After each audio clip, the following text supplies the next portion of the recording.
Russell Brand is going to be guest editing a weekly newspaper in the UK known as The New Statesman. It's a political paper, so some people are wondering whether or not it makes sense for a celebrity to be in charge of something so political. Well, we know that Russell Brand is a political actor. He likes to talk about politics, and his commentary is usually spot on. But Jeremy Paxman might disagree. He's from the BBC, and he actually interviewed Russell Brand. And it was about a 12-minute long interview where Paxman just continuously implied that Russell Brand is not credible enough to edit this paper. Now, toward the end of the interview, Russell Brand was really frustrated because one thing that he tries to tell people is that, look, when you have a corrupt system, when you have a corrupt government, it doesn't make sense to vote. Now, I don't necessarily agree with that, but he kept reiterating that throughout the 12 minutes. But Paxman kept harping on it and kept making him feel like, or trying to make him seem like he was stupid for saying that.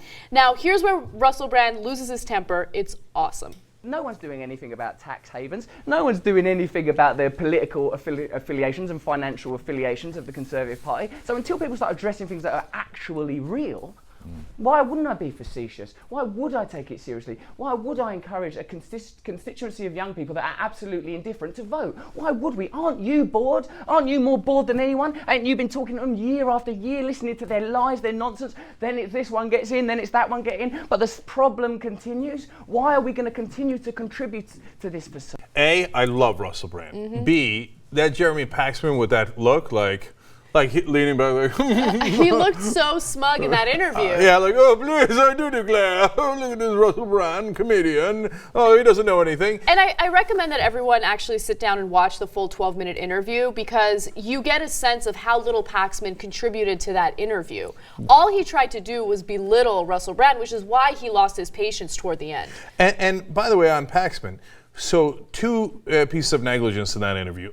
Not for aggressively challenging. You know me. Anytime anybody aggressively challenges, I say, hey, that's welcome. Here in the U.S., at least, that they almost never do it, right? Now, usually they do it with people that don't have a lot of power when they do it, like in this case, right? It's not like Russell Brand runs any part of the government or a major corporation or anything like that. But that's not why I'm upset at Jeremy Paxman. Well, number one, he didn't do his research, because if you did any research on Russell Brand, you do know that he's actually very political.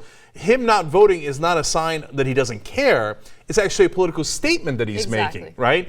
And he's got a lot of really interesting and I think actually very, very smart thoughts on politics. And we cover politics daily, right? And from time to time, I'll see what Russell Brand said and say like, whoa, like, I didn't think of that. So, and I only say that because we cover it every day. So Jeremy Paxman to come in there with that attitude like, what would this comedian know about politics? Well, you obviously didn't do any of your research, right? Second of all, you obviously didn't have a second question prepared because all he kept doing was like, oh yeah, well, why didn't you vote? But why aren't you listening to him? And you've covered politics, you know, all this time apparently, and Russell's right. You never figured it out. You still think that there's like a legitimate question, oh, will the conservatives come in? Will the liberals come in? But Russell Brand is right. No matter who comes in, you still have the tax havens. Corporations still win in the UK and certainly in the US.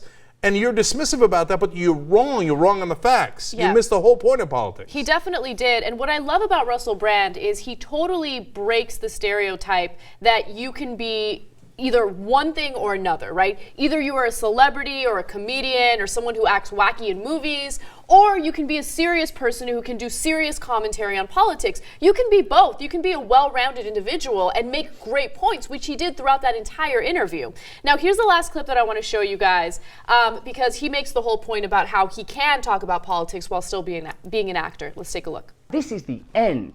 This is time to wake up. I remember I see you in that program where you look at your ancestors and you saw that when your grandmother had to brass herself or got fucked over by the aristocrats who ran her gaff, you cried because you knew that it was unfair and unjust. And that was a century ago. That's happening to people now. I just come from a woman who's being treated like that. I've just been talking to a woman today who's being treated like that. So if we can engage that feeling, instead of some moment of lachrymose sentimentality trotted out on the TV for people to pore over emotional porn, if we can engage that feeling and change things, why wouldn't we? Why is that naive? Why is that not my right because I'm an actor?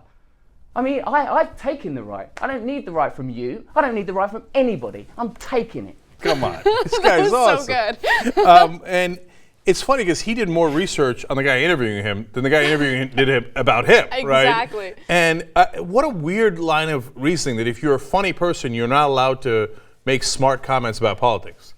Well, if you're funny, there's a decent chance you're also smart, so we might actually learn something from what your thoughts are on politics, right? Right. And second of all, after watching that whole interview, Anna, who would you rather edit a political magazine, Jeremy Paxman or Russell Brand? Well, obviously Russell Brand. Jeremy Paxman didn't add anything of substance to that interview whatsoever. He didn't debate a single point.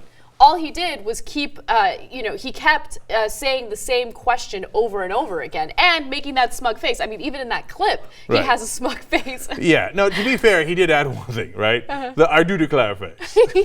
Like he's got the British version of the people's eyebrow. Like, Can we go to it one more time and just do a freeze frame on Paxman? Is that possible? wish us luck.